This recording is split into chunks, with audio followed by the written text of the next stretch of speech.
Hi hello friends, ಎಲ್ಲರಿಗೂ ನಮಸ್ಕಾರ. ಶ್ರೀ ಅಡುಗೆ ಚಾನಲ್ಗೆ ಸ್ವಾಗತ. ನಾನಿವತ್ತು ಸಿಂಪಲ್ಲಾಗಿ ಚಿಕನ್ ಗ್ರೇವಿ ಮಾಡೋಣ ಅಂದ್ಕೊಂಡಿದ್ದೀನಿ. ತುಂಬ ಸಖತ್ತಾಗಿರುತ್ತೆ. ಇದು ಹೇಗೆ ಮಾಡೋದು, ಇದು ಬೇಕಾಗಿರೋ ಇಂಗ್ರೀಡಿಯೆಂಟ್ಸ್ ನೋಡೋಣ. ಅರ್ಧ kg ಚಿಕನ್ ತೊಗೊಂಡಿದ್ದೀನಿ. ಚೆನ್ನಾಗಿ ವಾಶ್ ಮಾಡಿ ಇಟ್ಕೊಂಡಿದ್ದೀನಿ. ಚಿಕನ್ನ ವಾಶ್ ಮಾಡುವಾಗ ಸ್ವಲ್ಪ ಅರಿಶಿನ ಪುಡಿ ಹಾಕಿ ವಾಶ್ ಮಾಡಿ.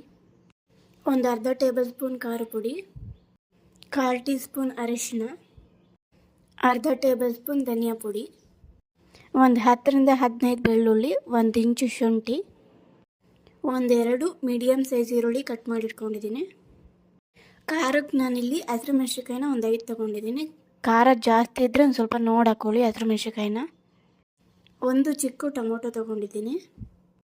ಒಂದು 5-6 ಎಲೆ ಪುದೀನ, ಒಂದು ಹಿಡಿ ಕೊತ್ತಂಬರಿ, ಒಂದು ಅರ್ಧ ನಿಂಬೆಹಣ್ಣು, ಕರಿಬೇವು ಒಗ್ಗರಣೆ ಆಗೋಷ್ಟು, ಒಂದು ಚಕ್ಕೆ, 2 ಲವಂಗ, ಏಲಕ್ಕಿ, ಒಂದು 1/4 ಟೀ ಸ್ಪೂನ್ ಸೋಂಪು, ಮತ್ತು ಒಂದು ಅರ್ಧ ಟೇಬಲ್ ಸ್ಪೂನ್ ಮೆಣಸು, ರುಚಿಗೆ ತಕ್ಕಷ್ಟು ಉಪ್ಪು, ಒಗ್ಗರಣೆ ಆಗುವಷ್ಟು ಎಣ್ಣೆ.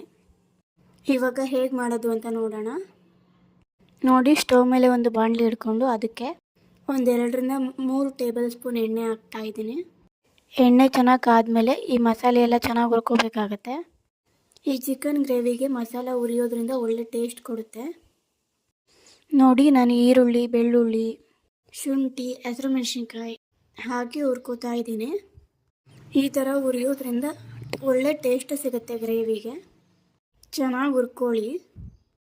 ಅದ್ರ ಜೊತೆಗೇ ಚಕ್ಕೆ, ಲವಂಗ, ಮೆಣಸು, ಒಂದೇ ಒಂದು ಚಿಕ್ಕ ಏಲಕ್ಕಿ ಹಾಕ್ಕೊಳ್ಳಿ.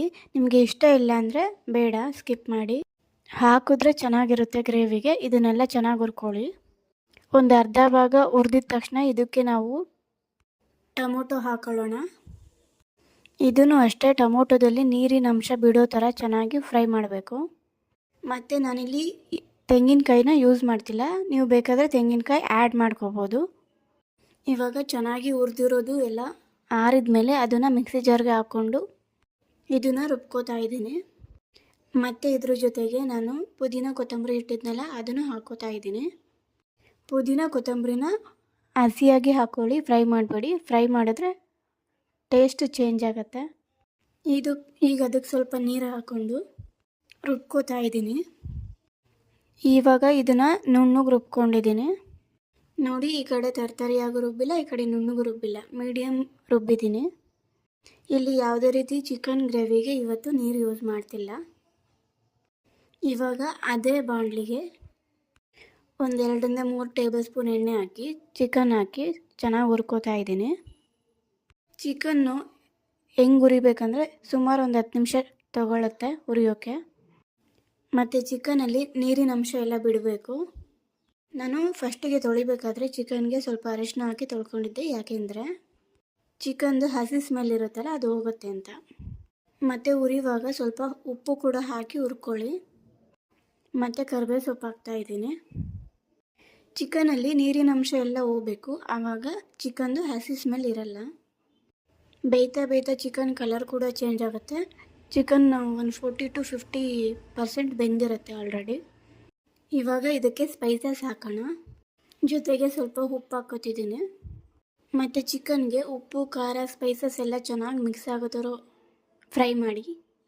ಈ ಥರ ಚಿಕನ್ ಮೇಲೆ ಸ್ಪೈಸಸ್ಸು, ಉಪ್ಪು ಹಾಕೋದ್ರಿಂದ ಚಿಕನ್ಗೆ ಒಳ್ಳೆ ಕಲರು ಬರುತ್ತೆ, ಚೆನ್ನಾಗಿ ಹಿಡಿಯುತ್ತೆ ಮಸಾಲ ಎಲ್ಲ.